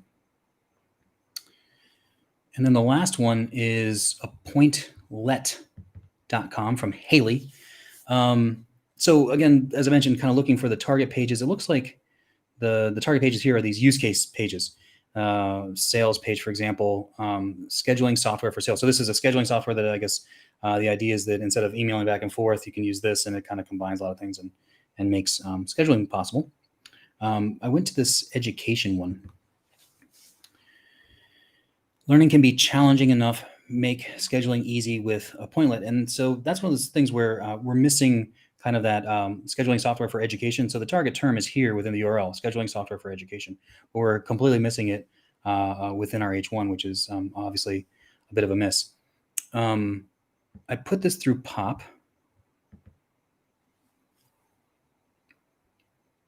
And then I also checked the ranking on this site, by the way. And right now for scheduling software for education, it's on page 2 and it's ranking at number 14. And the reason that I bring that up, it is very good to be conscious of where you are for your particular target keywords, because that's going to inform how much you want to optimize at one time. So 14 is pretty good, right? You're at the top half of page 2. When you get up into that range, it is easier for you to drop than to go up when you make changes. So you want, once you kind of get up to that top of page 2 or you're on page 1, when you're making changes, you want to go low and slow. So we can see that like within the title tag and within our H1, we know within the H1 was a complete miss. I would probably start with one of these. So perhaps the H1 and get my H1 right. And then make sure that I didn't do anything that's detrimental and have the page drop down, but that we can possibly go up. Then I would work on my search engine title. Now what's great is there's a ton of work to do here. The target is 1,400 words. We're only at 562. Optimization rate is low, but we're doing very, very well. So this is probably an easier term to win, and we can do it with on-page, or at least jump up pretty well. So go low and slow. Start with the things that are going to hit you, have the most impact, which will be that search engine title, your H1, your title tag, and your H1. Let's do those. Let's see how it goes, and then make a plan to increase the content a little bit to bump that up, and then hit our counts. But I bet this is the kind of page that if you do that, I think there's a good chance to move to page 1 with just on page alone. And guys, those were the end of the pre-sent in questions. All right, Kyle, they were awesome. I hope all the volunteers there, thank you very much for submitting your websites, and you got a ton of work. So I'm sure you want to watch the replay and take some notes if you missed it. Now, I think maybe what we'll do is we'll just quickly wrap up the session officially, and then anyone who wants to stick around for another 10 minutes or so while we get to all the questions, we'll just ask that you kind of hang around for the next 5 minutes while we just close off the session, and then we can get to the questions that you had. Does that sound okay with you, Carl? Perfect. Perfect. Cool. Okay. Well, awesome presentation. Just for any of the attendees, how can they best contact you if they're not already an IMG member? Well, at KyleRoof.com, that's where all my stuff is. So depending on what they are interested in, if they need agency help, if they want want to use POP or join IMG, all that's there. So that's probably the best starting point. And then kind of reaching out through support or contacting me through one of those channels then, depending on what they're interested in. Awesome. We do have a POP Black Friday deal. Try not to get too promotional on the SEO Lounge, but it is Black Friday, so we're excused. This special is 25% off all POP plans, and that's running until the end of Monday, the end of Cyber Monday next week. So the page you need to go to is pageoptimizer.pro/black-friday-deal-2021. And also there is a Black Friday deal for IMG, which is even better. It's only for new members, not existing members, unfortunately. We have another deal for existing members. It's the buy one, get one free Black Friday deal. So if you buy 1 month, you can get 1 month free for a friend. And if you buy that sounds like an year, excellent Christmas gift for the digital marketer in your life. I can't think of a better gift. There's 37 courses in there, and it's about $20,000 worth of courses, and you get it for $97 a month. The website address is internetmarketing.gold/black-friday-BOGO, which I believe stands for buy one, get one. And we'll just get rid of that. Now, we're doing these trainings every month. So if you want to make sure that you get notified for the next one, just go to our website, internetmarketing.gold. There's a page there called SEO Lounge, and you can find that in the footer of the website. And there's a form there. Just fill out give us your email, and you'll be notified for the next session, which we run in 1 month's time. And the next session is going to be with one of our instructors, Viola Eva, really well-known SEO, has a well-known SEO agency called Flow SEO. And we're going to be presenting on the 16th of December her content calendar strategies for B2B. So I've seen this before. It's really awesome content. Viola is really one of the content calendar queens. So look forward to seeing you then. Thanks, Kyle, for joining. Lauren, actually, she had to duck out. I think she has to go and buy a turkey or something. So It's important. Kyle, what are you doing for Thanksgiving? How do they celebrate Thanksgiving in Thailand? There are a couple restaurants for foreigners that do a whole Thanksgiving spread, so we're gonna do that. And then I've actually ordered a turkey. Fun fact: there are only 4,000 turkeys left in Thailand, like butterballs, because they didn't get any shipments in this year because of COVID and the supply chain. So I snagged up one of the remaining turkeys, and we're gonna use it for Christmas. Okay. Yeah, I had no idea that bidding on turkeys was a thing, but it turns out it is. Yeah, I've never had Thai turkey before, so I don't imagine that. Well, I think they freeze them when they ship them in from the U.S. or Canada. So it's a turkey that took a journey, and you paid a lot for that journey. Jet lag turkey. Yeah. Well, guys, thanks for all the attendees who showed up today and hung around. We went way over time because there were so many questions and it was such a great presentation. But we'll also be sending the recordings through tomorrow if you registered for the event. If you didn't, just put your email address in internetmarketing.gold/the SEO Lounge, and we'll send the recording out to you via email. That's pretty much it for the official event. If anyone wants to hang around while we answer a few more questions, you're very welcome to do that. We'll go for maybe 10 more minutes or so.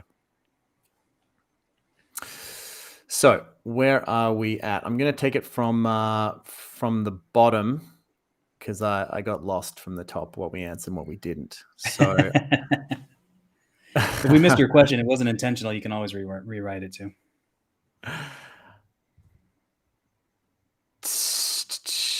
Thanks, Kyle.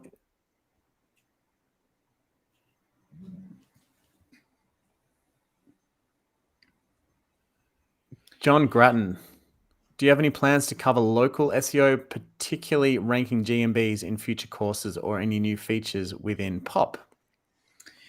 Probably not within POP. And the reason is that the on-page aspects, I think, for the GMB are what you're going to do for the organic ranking. So I would recommend just for the on-page consideration, that's what I would do for looking at kind of getting into the map. But they are two separate things, and POP is really focused just on page, on a target page. And I don't think we want to get into GMB type stuff. As for a course, I'm not sure. I've actually been kicking around like what my next course should be or what I should work on. I don't know that local is my strongest suit, but I do feel pretty good in it with the stuff we do. So I've been kicking around, but I'm not sure, and I don't have a time frame on that. I just wanted to answer this question myself. I know the answer to this one. There's a really good course specifically around real estate SEO in IMG courses. It's by Darby Rame, and she's an excellent instructor, and her jam is real estate SEO. So you can catch that in the platform. That's my best advice on that one. Yeah, Darby, that's all she does is real estate SEO. So, and she's very kind enough to put a course together. Indeed. This one's from DJ Graffiti. Do you use AI tools to write supporting pages, Kyle? Be honest.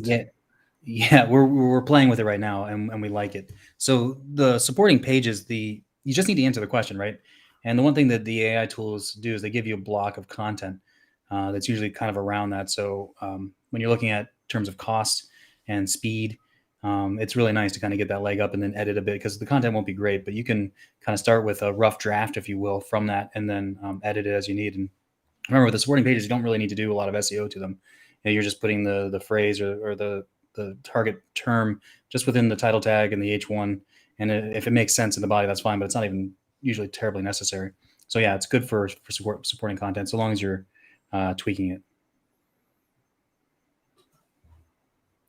This one's from Tattoos Win. Our main keyword is best personal loans. How do we find out, let's say, the secondary keyword, like a synonym or related keyword? It's best personal loan rates, but he doesn't know how to find it out. I don't know how he knows what it is if he doesn't know how to find it out. But the how would you easiest go thing about finding that? The first thing you want to do is look at those related searches. When you do the search for your target term, you scroll to the bottom. If you see it down there, that's probably a secondary term, and you will win it by properly optimizing for that primary phrase.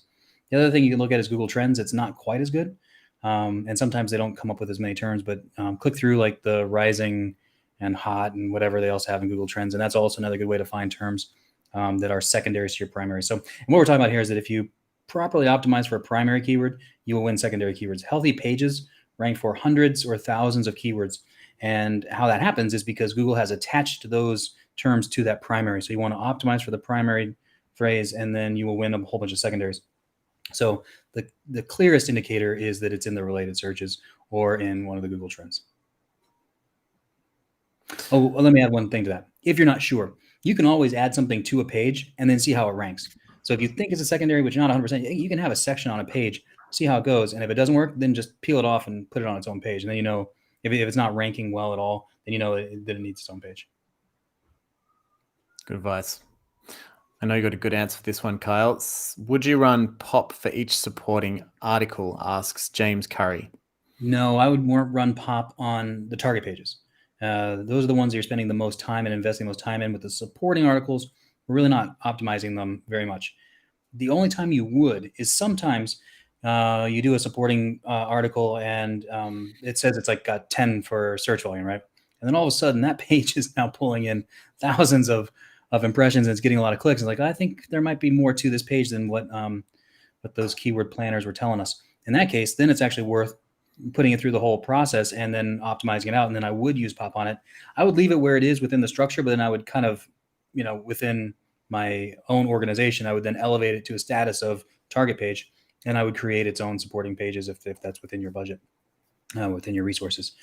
So no to start, but then the ones that take off, yeah, they're good to do. How long do you give a page to judge whether it's taken off or not? I don't know if there's a time frame for that, but we do look with the supporting articles. We want them to hit like page 1, page 2, page 3 within like a month or two. That's really what we're shooting for, because really what we want to see is that within a month or so, they're ranking for keywords and they are getting impressions. That's how we know that we kind of hit within the right range for that site's particular authority. But after that, I don't know there's a time frame, but you just want to keep an eye on it. Like all of a sudden, you should be seeing how your pages are performing, and all of a sudden one page starts picking up a lot of keywords or a lot of impressions, then it's starting to take off. Right. What you just said there might be really comforting for a lot of people who are thinking that if their supporting page doesn't hit position 1, page 1 within a couple of weeks, that they've failed. But actually, it doesn't have to do 30 that. to 60 days. Yeah. I like this question. Oh, this isn't a question. This is just Terry saying that your information is appreciated. Terry, your presence is always appreciated. Always appreciated, Terry. Community.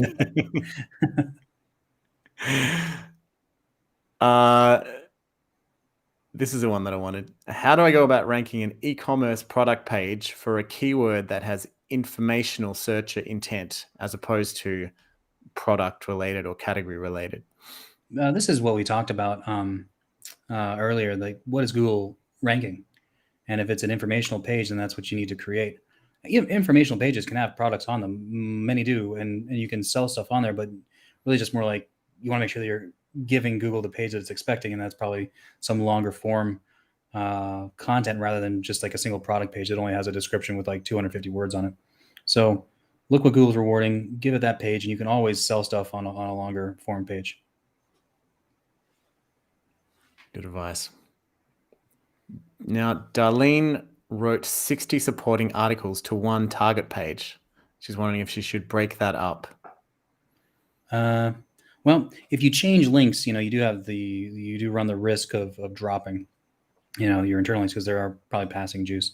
And if you can manage the 60 and you know where they're linking and all that, then you're probably totally fine. I don't think I would mess with it. I think, again, the 5 to 7 is just for sanity.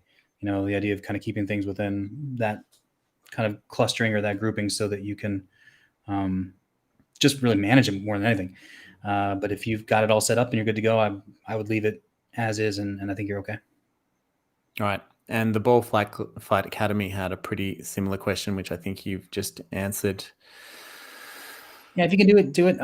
I still, though, because you want to monitor how those things are doing, right?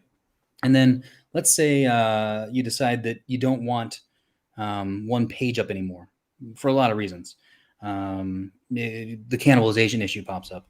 You think you might have gotten a bad link. It's not on message anymore. And the client's like, you have to take this down. If you have that huge set and you take one piece out, you end up breaking a lot of stuff. But if you've got it in that smaller set, you can kind of see where it fits. And it's usually easier to take it out and then fix those links and replace it. And then you haven't jammed up the works. So that's kind of one of the reasons for that smaller set. Yep. 60 supporting articles in a silo seems it's a lot of work. It's doable. It's certainly doable. This is just in regards to the IMG SEO test library. Sai's just asking if there's any tests about passing link juice from breadcrumb links into body content. We're starting to get into the weeds now, Kyle. I think we actually answered this one previously. Oh, do we? Yeah, and the short answer is if the breadcrumbs are in the body, they still count as body links. I don't think I've seen a test that puts things head to head though. With that, I would still my default would be I'd lean towards body content links as something that is preferable. I just wanted to read this one out. It's not so much a question, but a testimonial. Been using POP and some of the basic silo techniques have seen insane jumps in ranking and have watched keywords I would have never thought of gravitate into the top 100, which changed my life. Well, that's awesome. Don't have a name on who that is, but I'd like to. It's one of those things that's like it's deceptively simple, right? And then I think people just want to overcomplicate a lot of it. Start with the most basic stuff. You can always make things more complicated, but get the basic silo techniques down. Decide what your target pages are. Get that schedule going for your supporting pages. I mean, that is a lot of work, but it's really, I think, more organization than anything. And if you can master that organization, I think, and within the talk, you're trying to make those decisions that if I do this consistently, I know I'm going to be successful more often than not. And that's what we're shooting for in all of this. And to get to that like 60, 70% level, the first part of your presentation where you are just showing how to do SEO without any tools, replicating what Google wants to see is already like a really good, strong start.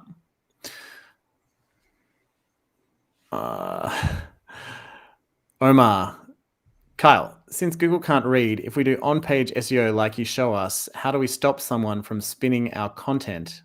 In essence, it's a new page created with the same content. Will DMCA still work? Well, there's no way to stop anybody spinning your content. But the thing is, the counts are important and those sections are important. And usually what happens when people spin the content is that they don't do the sections right. They screw up the H2s, they screw up the H1 because they didn't understand the concept. They just see like, oh, this is ranking well, I'm going to take it, I'm going to try to spin it. But they miss the counts. And that's the most important thing. So if they're spinning it to the way that you can say that this is unique because it's not getting hit by a duplicate content filter, that means Google sees it as unique content. And there's really not too much you can do about that. If they take it exactly, that's a DMCA takedown situation. But if it's spun so that it's not duplicate, there's not much you can do there. But you should still outrank them because you got the counts correct. And that's how it should work out. Obviously, there are times when it doesn't, and that's really frustrating. But more often than not, you're okay if people are spinning because they don't understand the concept behind what you've done. They're just trying to spin the content, and then they end up screwing up the counts. This one's from Ikra Malik. We hit this one. We hit this one as well. Sorry? We hit this one as well. The short answer is to show them that it's worked. Yeah, case studies or test sites that you've done it on. Okay. Well then, I think that's got to the end of the questions. Is there any last words that you wanted to share, Kyle? I think there are a couple more. Let me see real quick. Oh, maybe we're... Let me see. Can you use other money pages as supporting content if they are related to a top target page? Example would neighborhood pages as supporting pages for city pages in a real estate niche. Yeah, that's fine for a real estate niche. That's often how it's done. But I don't. So one concept is I don't really consider them supporting pages. I just think that's probably good linking between those things because that's a natural structure for a real estate site where you've got the neighborhood pages and they link in that particular way. I would still create another set of pages that I consider my supporting pages that are ranking not for that location, but for those longer tail, low search volume phrases. So I think it's two separate things. I would keep that structure as is because that works well in real estate. But at the same time, for my most important things, so this isn't every page on your site, but the most important neighborhoods are the ones that are really the ones you really want to go after. I'd still create those other long tail phrases and then use those to link to my target page. Great. And, let's do a couple more and then end. This is a good one from Ben Darakup. Have you encountered any good quality blog articles being marked as discovered, currently not indexed in Search Console? And if so, do you have any recommendations to get Google to index them? Yeah, so this is a problem for everyone right now. Google is really doing a terrible job getting things indexed and up. The best thing you can do is your strongest pages on your site, your power pages. If you were to put a link on those pages to this page, and then when Google crawls that, there's a good chance that it'll get into the index. So right now, the best thing you can do is use your own power pages to link to it, and then once Google crawls them, there's a good chance that they'll be seen. Okay, and lastly from Tattoos Win, he just wants to know. He's asked this a couple of times. How you do keyword research using Ahrefs. He finds the Keyword Explorer confusing.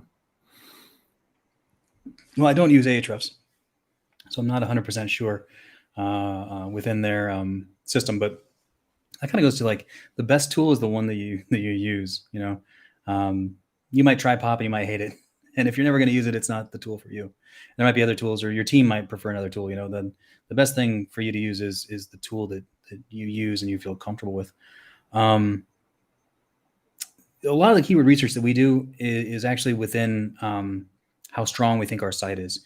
And so we do a lot of work to figure out what we think our strength is based on the traffic that we're getting or the impressions we're getting and the keywords that we're ranking for. And then we match that level up with keywords that are within that level. So that's the what we do to find terms. It's a bit of a complex process, and it's in my courses, and this isn't the place to go through it now. But so I don't really know what exact match or related might do. I imagine related will give you a cluster, and this is just a guess as I don't really know what it does. But related is a good thing because that usually gives you an idea of how much a particular page could rank for by getting all those other terms in. So my guess would be that would probably be a nice way to go based on the strategies that we talked about today. Great. Okay, well, everyone who's still hanging around, we've still got quite a few people here, but we're going to end for this session. But we will be back in actually about 3 weeks' time with Viola Eva. So hope to see you guys all then. Thanks for coming again, Kyle. Thanks for having me. Lots of fun.